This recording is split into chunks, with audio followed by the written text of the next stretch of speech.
અમદાવાદમાં બાપુનગરમાં બુટલેગરના ઘર પર તંત્રએ હથોડો ચલાવ્યો છે। અસામાજિક તત્વો સામે પોલીસે લાલા કરી છે। એમસી અને પોલીસના ચુસ્ત બંદોબસ્ત વચ્ચે ડિમોલિશનની કાર્યવાહી કરવામાં આવી છે। પોલીસ દ્વારા જે મોટી કાર્યવાહી કરવામાં આવી છે। અબ્દુલ કરીમના ઘરે ડિમોલિશનની કામગીરી કરાઈ। આરોપીનું ગેરકાયદે બાંધકામ હટાવવામાં આવ્યું।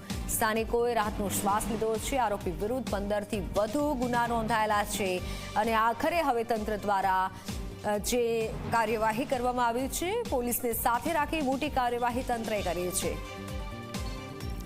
આરોપી પર 15થી વધુ ગુના નોંધાયેલા છે।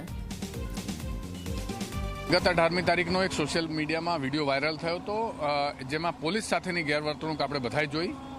એના અનુસંધાને એક ફરિયાદ પણ નોંધાવવામાં આવી। એ ફરિયાદની અંદર જેટલા આરોપીઓ હતા, આ એક મકાન જે છે એ એક આરોપીનું મકાન છે, જે મકાન વ્યક્તિગત માલિકીની જગ્યામાં બનેલું હતું, પરંતુ પરવાનગી વગરનું બાંધકામ છે, એટલે કે પ્લાન પાસ વગરનું બાંધકામ હોય। જીડીસીઆરની કાર્યવાહી મુજબ અને કોર્પોરેશનના નિયમો મુજબ એને નોટિસો પાઠવવામાં આવી, પૂરતો સમય આપવામાં આવ્યો અને ત્યારબાદ આજે આ મકાનનું બાંધકામ છે, જે ગેરકાયદેસર બાંધકામ છે, તોડવાની કામગીરી કરવામાં આવી રહી છે।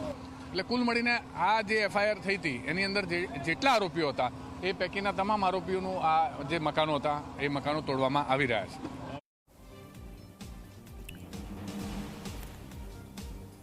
તો અમદાવાદથી સંવાદદાતા ગૌરવ પટેલ જોડાઈ ચૂક્યા છે। ગૌરવ, જે પણ ગેરકાયદેસર બાંધકામ હતા તેને તોડી પડાયા છે, હાલ ત્યાં પોલીસ દ્વારા કેવી કાર્યવાહી કરવામાં આવી રહી છે?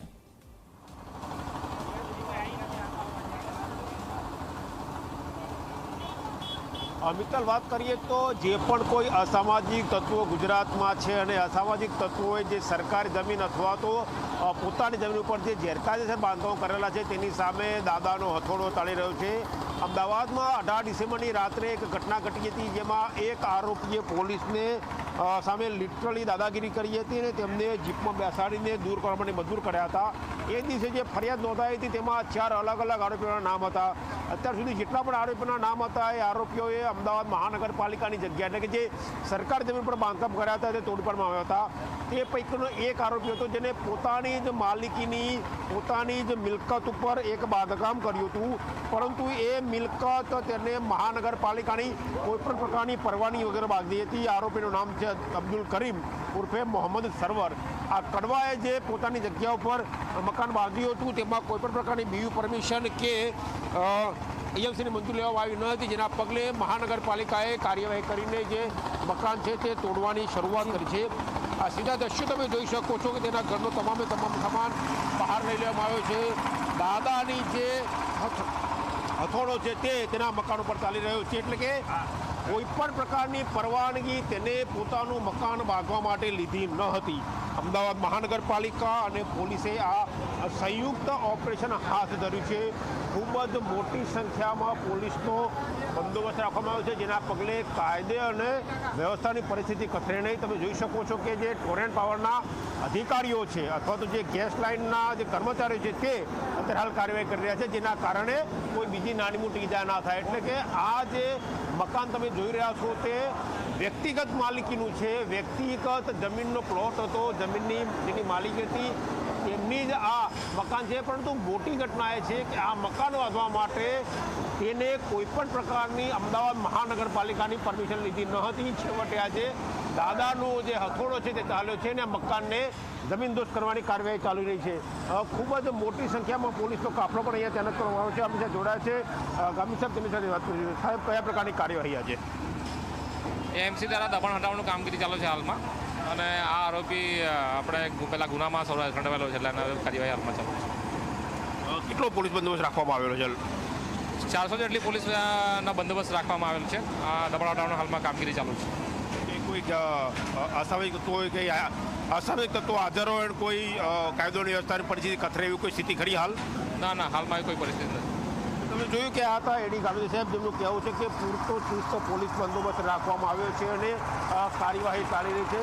આ દ્રશ્યો બતાવવા માંગીશ એ વિસ્તારના કે જ્યાં આ કાર્યવાહી થઈ રહી છે। અમદાવાદ મહાનગરપાલિકાની દબાણ ખાતાની ટીમો લોકો અહીંયા હાજર છે અને જે પણ કોઈ ગેરકાયદેસર દબાણ થયું છે તેને તોડવાની કામગીરી પૂર ઝડપે ચાલી રહી છે. આપણી સાથે જોડાયા છે હરીશ, આપણી સાથે જોડાયા છે ગુર્જર, તેમની સાથે વાત કરીશું.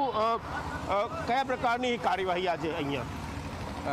જે ગત 18મીના રોજ વિડીયો વાયરલ થયો હતો એના અનુસંધાને પોલીસ સાથે ગેરવર્તણૂકની એક એફઆઈઆર નોંધાઈ હતી, જેમાં એક આરોપીનું મકાન હતું એ પ્રાઇવેટ લેન્ડ ઉપર બનેલું હતું, પરંતુ બિન પરવાનગીનું બાંધકામ હતું અને પ્લાન પાસ વગરનું બાંધકામ હતું. એને મ્યુનિસિપલ કોર્પોરેશનના ધારાધોરણો અને જીડીસીઆર મુજબની તમામ કાર્યવાહીઓ નોટિસની પૂર્ણ કરીને આજરોજ અહીંયા ડિમોલિશનની કાર્યવાહી કરવામાં આવી રહી છે. મ્યુનિસિપલ કોર્પોરેશન તથા પોલીસની આ સંયુક્ત ઉપક્રમે કાર્યવાહી છે અને આરોપીઓને આ કડક સંદેશ તરીકે આને જોઈ શકાય કે પોલીસ સાથે અથવા કાયદાના જે પાલન કરાવનારા લોકો છે એમની સાથેની આપણી વર્તણૂક કેવી હોવી જોઈએ. આપણે નાગરિક તરીકેની જ્યારે અધિકારો છે ત્યારે આપણી ફરજો પણ છે, એનો પણ આપણને અહેસાસ હોવો જોઈએ. પ્રકાશભાઈ, કેટલા આરોપી સામે ગુનો દાખલ થયો તો કેટલા સમય કાર્યવાહી થઈ અને જે આરોપીઓ સામે ગુનો દાખલ થયો તેમાંથી કેટલા મકાન કે ગેરકાયદેસર બાંધકામ હજી હયાત છે? જે આમાં કુલ 5 આરોપીઓની વિરુદ્ધમાં ગુનો દાખલ થયો હતો. એની અંદરથી બાકીના આરોપીઓના મકાનો હતા એ મ્યુનિસિપલ કોર્પોરેશનની જગ્યામાં હતા.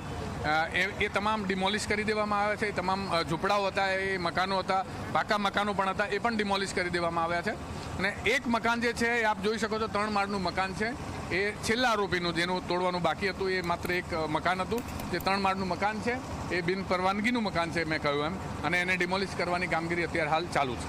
સુપ્રીમ કોર્ટે કેટલી ગાઈડલાઈન જાહેર કરી છે કે કોઈ પણ વ્યક્તિ હોય તો મકાન કે તેના બાંધકામો તોડવામાં ઉતાવળ ના કરવી જોઈએ, સમય આપવો જોઈએ? સુપ્રીમ કોર્ટને નામદાર સુપ્રીમ કોર્ટના ઓર્ડરની અંદર જે ગાઈડલાઇન્સનું મેન્શન કરેલું છે એ તમામ ગાઈડલાઇનને અનુસરીને જ આ કાર્યવાહી કરવામાં આવી છે અને એ તમામ બાબતોનું ધ્યાનમાં રાખીને કાયદાકીય અભિપ્રાયો લઈને આ કાર્યવાહી કરવામાં આવી છે.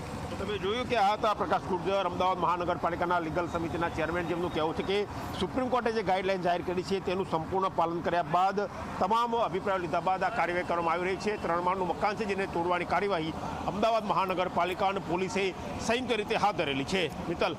બિલકુલ ગૌરવ, આભાર માહિતી બદલ. ત્યારે પોલીસ દ્વારા કડક બંદોબસ્ત સાથે જે તોડવાની કામગીરી કરવામાં આવી રહી છે, એમસી પણ કાર્યવાહી કરી રહ્યું છે. જે પણ આરોપી છે કે જેને ગેરકાયદેસર બાંધકામ બનાવ્યું હતું તેને તોડી પડાયું.